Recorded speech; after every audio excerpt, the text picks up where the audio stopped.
मराठी शब्दगंध सादर करीत आहे सत्यशोधक कॉम्रेड अण्णाभाऊ साठे यांच्या लेखणीतून साकार झालेल्या आघात या कादंबरीचा भाग 5. चला तर ऐकूया आघात या कादंबरीचा 5वा भाग. ती रात्र उजाडली. लोक उठले. रविवारची विश्रांती घेऊन ताजे तवाने झालेले कामगार नव्या दमानं आपल्या कामावर निघाले.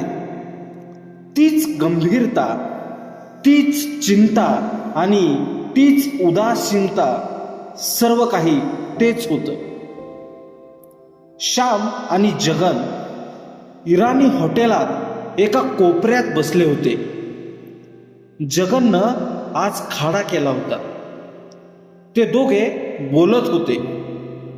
श्याम गंभीरपणे म्हणाला, भाई जगन, रात्री मी त्या बायांची धिंड काढली, पण आता पुढं काय? तूच सांग, काय केलं पाहिजे? जगननं विचारलं.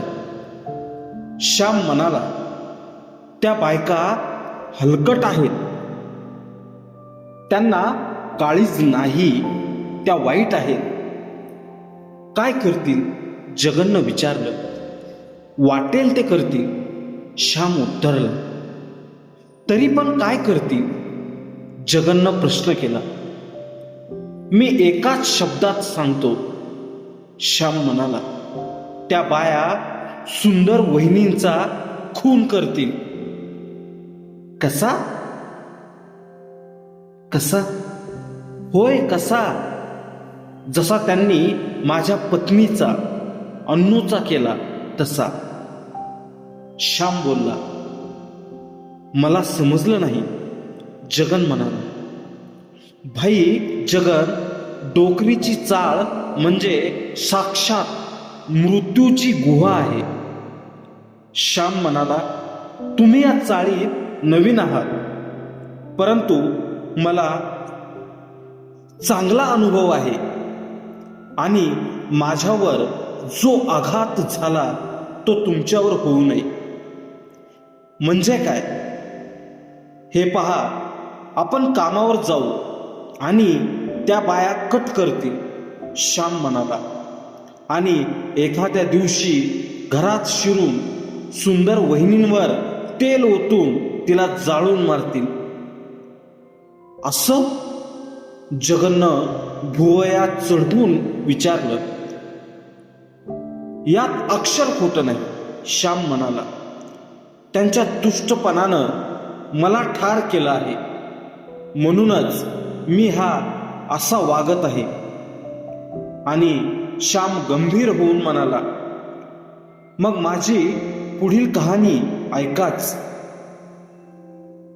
श्यामनं भटकत भटकत आपलं लग्न जुळवलं आणि आपली नववधू घेऊन तो डोकरीच्या चाळीत येऊन तिचा रहिवाशी झाला. काही दिवस बरे गेले. त्या दोघांचे ठीक चालले होते. त्यांचा संसार सुखाचा चालला होता. श्याम रोज कष्ट करीत होता. त्याला रोज भरपूर पैसे मिळत होते. महिन्या 2 महिन्यांनी तो अन्नूसाठी एक सुंदर पातळ आणीत होता. दोघं रात्री सिनेमाला जात होते. अन्नूला कष्ट पडू नयेत म्हणून श्याम जीवाचं रान करीत होता. दररोज सकाळी सर्व बाजार आणून देऊन मग तो 2 ब्रश घेऊन बाहेर पडत होता आणि दुपारीच परत येत होता. आणि अन्नूचं ते सुख चाळीतील बायांना पाहवत नव्हतं. नस्मा, टाकवाली, औरम्मा यांच्या तळपायाची आग मस्तकाला जात होती. त्या तिघे अन्नूला पाहताच खवळत होत्या. विनाकारण त्यांच्या आत्म्याचा तळतळाट होत होता. अन्नू नवं पातळ नेसून नळावर गेली की त्या तिघी एकमेकीला खुणा करीत होत्या. आणि अन्नू दिसली की त्या तिघींच्या अंगाची आग होत होती. तिला पाहताच नस्मा थुंकत होती, तर ताकवाली खाकरत होती नि औरम्मा गुरगुरत होती. परंतु अन्नू तिकडे लक्षच देत नव्हती. काही दिवस तर तिला या 3 बाया आपल्या विरुद्ध आहेत हे कळूनच आले नाही.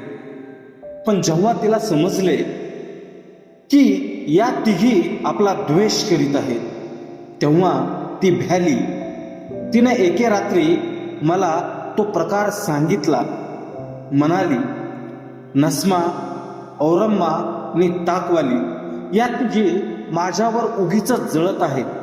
मला त्या शिव्या देतात. त्यांना विचार की. काय विचारायचंय? श्याम म्हणाला, तू का त्यांचं काही खाल्लं आहेस? तू त्यांच्या बडबडीकडे लक्ष देऊ नको. मी लक्ष देत नाही, पण हे असं का? अन्नू म्हणाली, कारण नसताना त्यांनी माझी पाठ का घेतली आहे? कोण कुणाची पाठ घेत नाही, श्याम म्हणाला, आणि तू शहाणी आहेस. मग अन्नू काहीच बोलली नाही. आणि नस्मानं एके दिवशी अन्नूला नाव घेऊन शिव्या दिल्या. तेव्हा औरम्मा आणि ताकवाली या दोघी तयार होत्या. पण अन्नूनं भांडण वाढवलं नाही. पुन्हा तिनं संध्याकाळी मला सर्व हकीकत सांगितली. आणि रडत रडत ती म्हणाली, मला हे सहन होत नाही. या बायांचा हा जाच मी कुठवर सहन करू? जाऊ दे की, तू लक्ष देऊ नको. श्याम पुन्हा म्हणाला, मी दिवसभर काम करून येतो आणि तू आपलं त्या हलकट बायकांचं रडगाणं मला ऐकवत असतेस. तेही मला सहन होत नाही ग. बरं, मी आता कधीच सांगणार नाही, अन्नू म्हणाली. आणि त्या दिवसापासून ती सर्व काही सहन करू लागली. आणि त्यामुळेच त्या तिघी पिसाळल्या. दिवस उगवून मावळत होते. अन्नूला दिवस गेले. तिच्या पोटात 3 महिन्यांचा गर्भ वाढत होता आणि त्यामुळे ती आनंदित झाली होती. आता लवकरच आपण आई होणार या कल्पनेनं ती पुलकित होत होती. आणि आपलं बाळ जन्मल्यावर त्याला कसा जपायचा, वाढवायचा, त्याचं नाव काय ठेवायचं याचाच ती विचार करीत होती. अन्नूच्या पोटातील तो गर्भ वाढू लागला आणि चाळीत अन्नूच्या गरोदरपणाची चर्चा होऊ लागली. नस्मा, ताकवाली, औरम्मा या तिघी आपापल्या मनात जळफळू लागल्या. कारण औरम्मा ही मूळचीच निपुत्रिक होती. ताकवालीला एक मूल होऊन ते दुसऱ्याच दिवशी देवाघरी गेलं होतं. तर नस्माला एक मुलगी होऊन मुलांचा मार्गच बंद झाला होता आणि तो मूल व्हायचा मार्ग पुन्हा मोकळा व्हावा म्हणून ती बेरकी नस्मा नको त्या भानगडी करीत होती. तरुण पुरुष समोर आला की खुदकन हसत होती आणि त्याला गपकन डोळा मारित होती. नि मग तो सांगेल तशी वागत होती.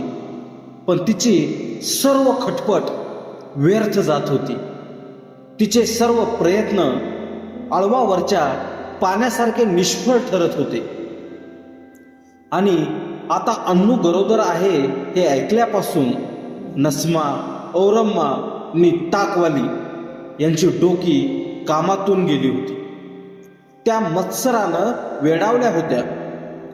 अन्नूचा भावी आनंद त्या तिघींना असह्य होत होता. अन्नूला काही दिवसानं लाभणारं समाधान आजच त्यांना विषासारखं वाटू लागलं होतं. ताकवाली म्हणत होती, मेली काय आली नि राणी झाली. नवी नवी पातळं, न दागिनं, रोज सिनेमा, काय पण रुबाब.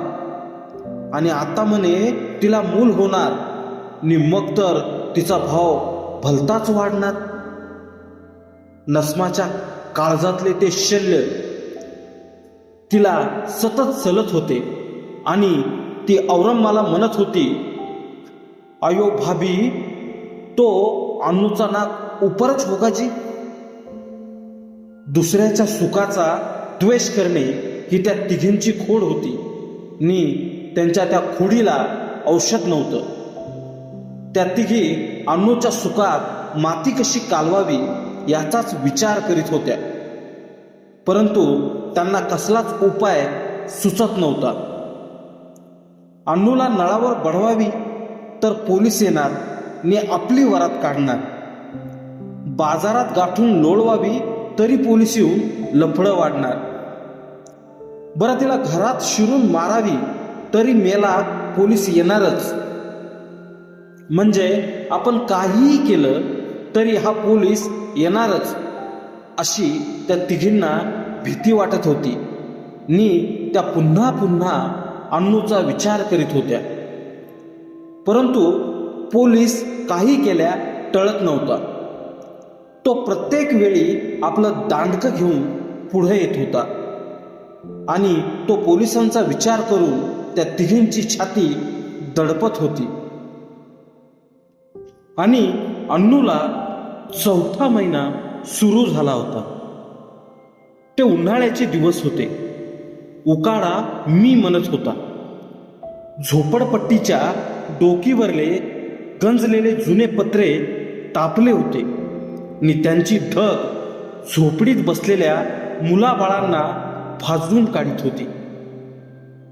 त्या उन्हात ताकवालीनं आपला तो ताकाचा डेरा डोकीवर घेतला होता. तिनं तंग कास घातली होती. तिच्या अंगात तिची चोळी तटतटत होती आणि ती आपल्या छातीवर पदर नाही याचा मुळीच विचार न करता ताक घ्या ताक अशी आरोळ्या ठोकीत बोळापाठी बोळ मागं टाकीत पुढं जात होती. तो सावळा चेहरा घामाघूम झाला होता, पण ती मुळीच दमत नव्हती. ती बाबू चाकूवाल्याच्या अंगणात गेली नि तिनं पुन्हा आपली आरोळी ठोकली. ताक घ्या ताक. बाबू चाकूवाला पडवीत शांत बसला होता. त्याचा धंदा जोरात सुरू होता. त्याचे नौकर येणाऱ्या गिऱ्हाईकाला दारू देऊन पैसे मोजित होते. मध्येच बाबू अर्धी बाटली घेऊन मिटक्या मारीत घोटीत होता. त्याला नशा चढली होती. त्यानं ताकवाल्याची हाक ऐकली नि म्हणाला, अरे त्या भवानीला इकडं आणा. तसं एक पोरग पळत गेलं नि ताकवालीला घेऊन आलं. बाबू पुढे जाताच ताकवालीनं एक नाजूकसा मुरका मारला नि तोंडाला पदर लावून उगीच ती हसली. हाय हाय तेरे नखरे में गरम मसाला.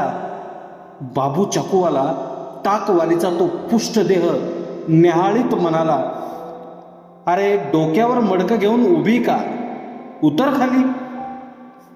आणि बाबू चाकूवाल्याचा तो हुकुमी आवाज ऐकून ताकवालीनं डोईवरचा तो ताकाचा डेरा खाली उतरला नि बाबू पुढं हसत बसली नि तिची नजर भिरभिरू लागली.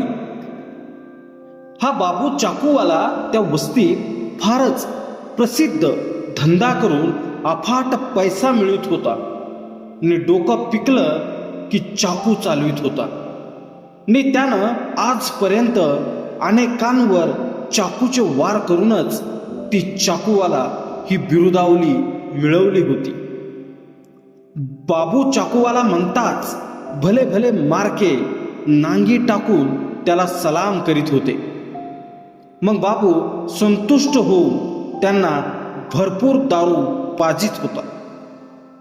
या बाबूनं आत्तापर्यंत 5 वेळा आपला चाकू चालवून 5 वेळा भरपूर खडी फोडली होती आणि दरवेळी तुरुंगात गेला की त्याची एक एक बायको पळून गेली होती. आज तो 6वी बायको करून संसार करीत होता आणि आपल्या जबर दराऱ्याने सारी वस्ती ताब्यात ठेवीत होता. ताकवाली, चल ताक दे, बाबूनं हुकूम केला आणि एका पोरानं एक पातेला आणून ताकवाली पुढं ठेवलं आणि ताकवालीनं हसत मानेला नाजूक झोके देत त्या पातेल्यात ताक ओतलं आणि विचारलं, पुरं का आणखी देऊ? बस, आता आमचं ताक घे. बाबू कुरकुरला आणि एका पोरानं अर्धी बाटली दारू ताकवाली पुढं ठेवली. तशी ती कावरी बावरी झाली. तिची धाडण लक्षात घेऊन बाबू म्हणाला, मग घरात जा ना. बाटली घेऊन ताकवाली घरात गेली, परंतु आपला ताकाचा डेरा दारातच राहिला आहे हे तिच्या लक्षात आले नाही. ती घरात जाऊन निवांत दारू ढोसू लागली. इतक्यात तिथं श्याम आला आणि तो ताकाचा डेरा पाहून हसला. हसायला काय झालंय श्याम, आणि आज इकडे कसा आलास? बाबूनं विचारलं. तुला थोडे पैसे द्यायला आलो आहे, असं म्हणून त्याने 1 रुपया बाबूकडे फेकला आणि ताकवाली हा डेरा ठेवून कोणत्या झोपडीत दारू पीत बसले असेल याचा तो विचार करू लागला. आणि बाहेर श्याम आला हे कळताच घरात ताकवाली घाबरली होती. जर श्यामनं पाहिलं आणि घरी नवऱ्याला सांगितलं तर संध्याकाळी नक्कीच आपली गोदडी बडवली जाणार याची तिला भीती पडली आणि ती हळूहळू दारू संपवू लागली. श्याम एक पावशर घेऊन निघाला. त्यानं जाता जाता थांबून विचारलं, काय बाबू, दारू बरोबर आता ताकही विकतोस की काय? मग काय करणार? बाबू हसत म्हणाला, अरे पेंटर, पोटासाठी सर्व काही करावं लागतं, समजलं? समजलं, असं बोलून श्याम चालू लागला. तो एका हॉटेल पुढे येऊन थांबला. तोच ताकवालीचा नवरा परशा धापा टाकीत आला. त्याने श्यामला विचारलं, श्याम, माझी बायको कुठं दिसली का? अरे वा, बायकोवाला, श्याम हसत म्हणाला. बाबू चाकूवाल्याच्या धंद्यावर जा, पळ. तसा परशा पुन्हा धावत सुटला. आकाशातून आग वर्षित होती. माणसं पांगुळली होती. गरम वाऱ्याच्या छळा सर्वत्र पळत होत्या. कोंबड्यांनी पाय गाळले होते. कुत्र्यांची डोकी फिरली होती. त्या वस्तीतील लोकांना सूर्याचं अस्तित्व नकोसं झालं होतं. ताकवाली डोकीवर ताकाचा डेरा घेऊन पाय उडीत होती, परंतु बाबू चाकूवाल्याच्या मेहरबानीने तिच्या पायातील शक्ती खल्लास केली होती आणि ताक घ्या ताक ही तिची पल्लेदार आरोळी आता भुई सपाट झाली होती. मस्तकात दारूचा कैफ चढला होता आणि तिची जीभ लुळी पडली होती आणि आपण कुठे जात आहोत तेच मुळी तिला समजत नव्हतं. उशिराने आज आपला धंदा होणार नाही हे ताकवालीच्या लक्षात येऊन ती घराकडे वळली. ताकाचा डेरा घरी ठेवून ती औरम्माकडे गेली आणि तिथं बसलेल्या औरम्मा, नस्मा, डोकरी, झिंगी यांच्या टोळक्यात सामील झाली.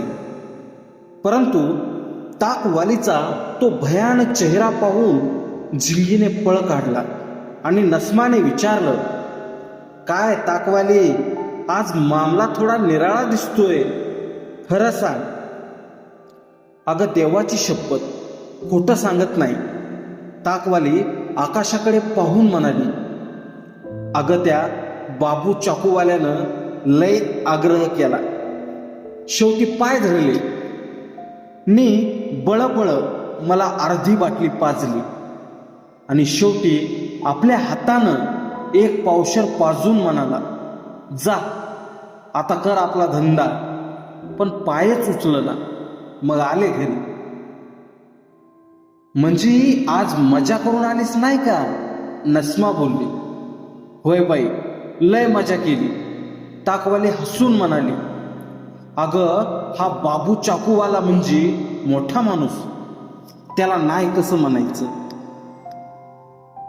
बरं आता पुढं काय विचार आहे? नस्मानं विचारलं. आज मी त्या अन्नूची फर्स्ट क्लास धुलाई करणार आहे. ताकवाली नाक फेंदारून म्हणाली, ती मला काय समजती या? माझ्यासारखी नंगी बायको या मुंबईत मिळणार नाही. मी हाय तवर हाय, नाहीतर धुमनाचं सोडून डोकीला बांधणारी मी बाई हाय. ते मात्र खरं आहे. औरंगानं भेदरट चेहरा करून कबुली दिली आणि नस्मा ताकवालीला चढवण्यासाठी म्हणाली, खरं सांगू का ताकवाली, तुझ्या रागाचा मासला त्या अन्नीला माहीत नाही, म्हणून ती आमासनी हलकट समजतीया. पण एकदा का तिला तुझा राग कळून आला की ती आपलं नाव कधीच काढणार नाही. मग मी आजच तिला आपला राग दाखवणार आहे. असं म्हणून ती दारूनं भडकलेली ताकवाली बाहेर गेली आणि जाता जाता तिनं डोळ्याच्या कोपऱ्यातून अन्नूला पाहून घेतली. अन्नू आपल्या घरात एकटीच होती. आळस आला म्हणून तिनं सहज अंग टाकलं होतं आणि नकळत तिला झोप लागली होती. श्यामच्या घरापुढून ताकवालीनं 2-3 चक्रा मारल्या आणि तिच्या डोक्यात शैतान शिरला. ती आपल्या घरी गेली. नी एका डब्यात रॉकेल तेल नी काड्याची पेटी घेऊन श्यामच्या घरात शिरली.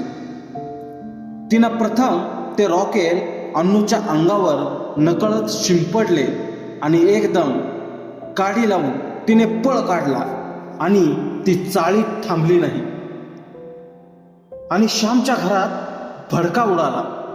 क्षणात अन्नू पेटली, अगदी धडधडून पेटली. तिनं एक जोरदार किंकाळी फोडली, वाचवा, मला आग लागली. माणसं धावली, परंतु कोणीही पुढं गेलं नाही. सर्व दुरूनच पाहत होते. अन्नू जळत होती. अंगाशी भिडलेला तो अग्नी घेऊन ती ओरडत नाचत होती. मला वाचवा असा ती टाळू फोडत होती, परंतु तिला कुणीच वाचवू शकत नव्हतं. पाहणाऱ्यांची मती गुंग झाली होती. शेजारी पाजारी म्हणत होते, काय हे, या बाईनं स्वतःला जाळून घेतलं. लहान पोरं भेदरली होती नी अन्नूकडे पाहत होती. अन्नू जळत होती. पायाच्या नखापासून डोकीच्या केसापर्यंत तिला ज्वालांनी ग्रासली होती. शेवटी अन्नू कोसळली आणि त्याच वेळी श्याम आला आणि अन्नूची ती दारुण स्थिती पाहून त्याचं रक्त थिजलं. तो भयभीत होऊन ओरडला, अन्नू काय झालं? त्यानं तिला हलवून विचारलं, पण ती काहीच बोलली नाही. मग उशिरानं तिनं डोळे उघडून श्यामकडे पाहिलं आणि अश्रू ढाळीत मंद स्वरात बोलली, मला कुणी आग लावली? अन्नू, तुला कुणी आग लावली? श्याम सर्व शक्ती एकवटून ओरडला आणि मग त्यानं अन्नू पुढं टक्कर घेतली. पोलीस आले. शहाणे लोक पुढे गेले. अरे तिचा जीव गेला, कोणीतरी बोलले आणि सर्वत्र गंभीरता पसरली. अचानक आग लागून मृत्यू असा पोलिसांनी पंचनामा केला. तेव्हा त्या गर्दीत ताकवाली उभी होती. ती अन्नूकडे पाहत होती आणि नस्मा औरम्मा या दोघी भेदरून ताकवालीकडे पाहत होत्या.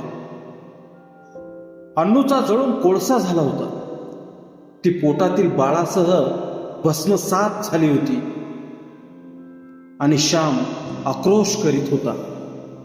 त्या दिवसापासून त्याच्या हृदयात आग लागली होती. अन्नूला कुणी जाळली, ती आग कुणी लावली याचा तो रात्रंदिवस विचार करीत होता. एके दिवशी नळावर गर्दी झाली होती. बाया पाणी भरीत होत्या आणि त्या गर्दीत ताकवाली बिथरून उभी होती, बडबडत होती. बाहेर गेलेला श्याम नळावर आला. त्याच्या मनानं ताकवालीचा संशय घेतला होता. हा दुष्टावा ताकवालीनंच केला आहे असं त्याचं मन त्याला ग्वाही देत होतं. आज तो नळाजवळ आलेला ताकवालीनं पाहिला नाही. ती पुढं पाणी भरणाऱ्या एका बाईला म्हणाली, अगं सर, माझा राग वाईट आहे. मी माणसाला जाळून मारित असते, हे तुला ठाव आहे का? ते ताकवालीचे शब्द कानी पडताच श्याम गपकन थांबला. त्याचा संशय दुणावला. मस्तकात आग भडकली आणि तो शांतपणे म्हणाला, ए ताकवाली, तू माणसाला जाळून मारतेस हे त्या बाईला माहीत नसेल, पण ते मला पक्क माहीत आहे. परंतु तूही जळूनच मरणार आहेस हे तुला माहिती आहे का? श्यामचं बोलणं ऐकून सर्व बाया गप्प झाल्या आणि ताकवाली घाबरली. तिचा चेहरा खरकन उतरला आणि श्याम तसाच पुढे गेला. ती कथा सांगून श्यामनं एक दीर्घ निश्वास टाकून डोळे पुसले आणि जगनला विचारले, भाई जगन, ऐकलीस माझ्या जीवनाची ती वाताहात? ऐकली. जगन खिन्न स्वरात म्हणाला, खरंच हा भयंकर प्रकार आहे. परंतु मला आश्चर्य वाटतं ते याचंच की तुम्ही हा आघात कसा सोसला. मग काय करणार? मला मृत्यूचा तिटकारा वाटतो म्हणून तो आघात मी सहन केला आहे, श्याम उद्वेगानं म्हणाला. परंतु ज्या दिवशी माझे अन्नू जळून ती आग माझ्या हृदयात लागली, त्याच दिवशी माझ्या जीवनाची राख रांगोळी झाली. त्या आगीत अन्नू जळाली. ती आग अजून शांत झालेली नसून ती आता या घडीला माझ्या हृदयात धगधगत आहे आणि ती शांत व्हावी यासाठीच मी दारू पित असतो. भाई जगन, आणि हेही लक्षात घे की मृत्यूचा तिरस्कार करीत असलो तरी मी मृत्यूला मुळीच भीत नाही. मला दुःख होतं ते याचंच की माझ्या गरीब अन्नूला ताकवालीनं विनाकारण जाळली आहे. परंतु हे पाप ताकवालीनं केलं हे नक्की का? जगननं विचारलं. माझा अंदाज 100% बरोबर आहे, श्याम म्हणाला. त्या दिवशी माझ्या घरी जे रॉकेल होते ते जसेच्या तसे होते. नि घरात काड्याची पेटी मुळीच नव्हती आणि त्या दिवशी ती ताकवाली दारू प्यायली होती. तिच्याशिवाय हे पाप दुसरं कोणीच करू शकणार नाही बाई. मग मोठा आश्चर्य आहे, जगन म्हणाला. बरं आता मी काय करू आणि सुंदरचे काय होणार? तुम्ही ही जागा लवकर सोडा, श्याम कळवळून म्हणाला. नाही तर जे अन्नूचं झालं तेच सुंदर भाभीचं होईल आणि तो आघात तुम्हाला सहन होणार नाही. श्यामचं बोलणं ऐकून जगन स्तब्ध झाला. तो विचार करू लागला. त्याला डोळ्यांपुढं आग पेटल्याचा भास झाला आणि तो म्हणाला, श्याम, तुमचं म्हणणं बरोबर आहे. ठीक आहे, श्याम म्हणाला, आता घरी जा, मीही जातो. माझ्या हृदयात पुन्हा ती आग भडकली आहे, तिला शांत करून येतो. श्यामने जगन उठले. जगन घराकडे गेला आणि श्याम सख्याच्या झोपडीची वाट चालू लागला. त्यावेळी त्याला ताकवालीची आठवण झाली. तो पुन्हा मनात म्हणाला, ए ताकवाली, तू माणसं जाळून मारतेस हे त्या बाईला माहीत नाही, पण मला पक्के माहीत आहे. परंतु तूही जळूनच मरणार आहेस हे तुला माहीत आहे का?